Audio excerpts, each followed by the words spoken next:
ठीक बा। यही तरी प्रभुनाथ तिवारी के बियाह में हमारे प्रोग्राम रहे आई गोई रहले बियाह करे खातिर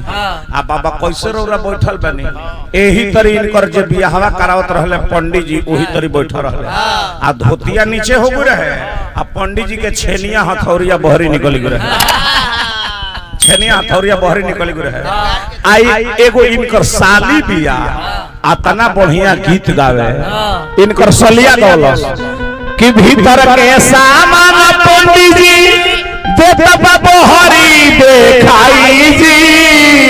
आए करा के जल्दी से भीतरी ढुकाई जी पंडित जी चारों ओर लगल देख ए भाई केवन लड़की ह केने से गावतिया तले फिर लड़किया गौलस भीतर के सामान पंडित जी देता बहरी देखाई जी आए करा के जल्दी से जगह धाराई जी पंडित जी के उम्र होत रहे 80 बरस इनका सलिया के जब देखले बाबा कहले कि वाह धनी बारू बाची दिहलू हमर इज्जती बचाई जी आए करो से लमहर तहारा भेटाई जी लमहर माने का एहू दुल्हावा से लमहर तारा के दुल्हा मिली अब वही जे प्रभुनाथ बाबा रहले तो पंडित जी कहले जे प्रभुनाथ बाबा का बैठल बाड़ा लगे हमरा आओ हो आ हमर छेनिया हथौरिया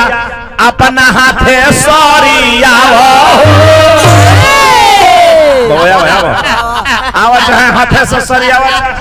आवा चाहे मुंह में लगावा हाँ खाली इनकर मुंह में गंदे खाली भरले बा खाली इनकर पछहरिया लो इतना गंदा गंदा बोलता लो काका सुनने हन बात इनकर आई इहे ना खाली इनकर मुंह में खाली नाणे खाली भरल बा खाली तारा मुंह में छटिए खाली भरल बा ए जे ना भैया घरवो इनकर इहे हाल बा इनकर घरे हम एक दिन कोई नहीं नु बाप रे बाप ई अपना घरवो जान गई जे अपना मौगी के एही तरी बोलेले अरे का बनौले बरे रे दाल है बनौले बड़े का बा है सब्जी बनौले बड़े झटका सवाद बा है का बनौले बड़े चोखा अब जान जाई एक दिन परसों दिन चल गनी हम इनका घर आ हमरा के मौगी इनकर रोटी या सब्जी दे दिहलस खाए खातिर आ जहां नहीं जे इनकरा के दाल या भात आ चोखा आ दलिया में हत हत बार के गुछा अंगूठिया बार लपेट के कहले के अरे है दाल में है का रे दाल में का रे मौगी कहते कि कतनो बढ़िया बनावत नहीं खाना तो कहत रे है दाल बनावले बड़े चोखा बनवले बड़े में झटका स्वाद बा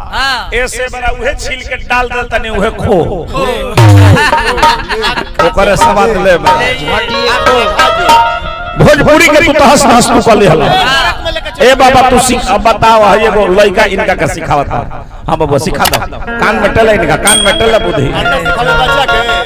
उहे हाल बजे मियां के बैगारी पैठान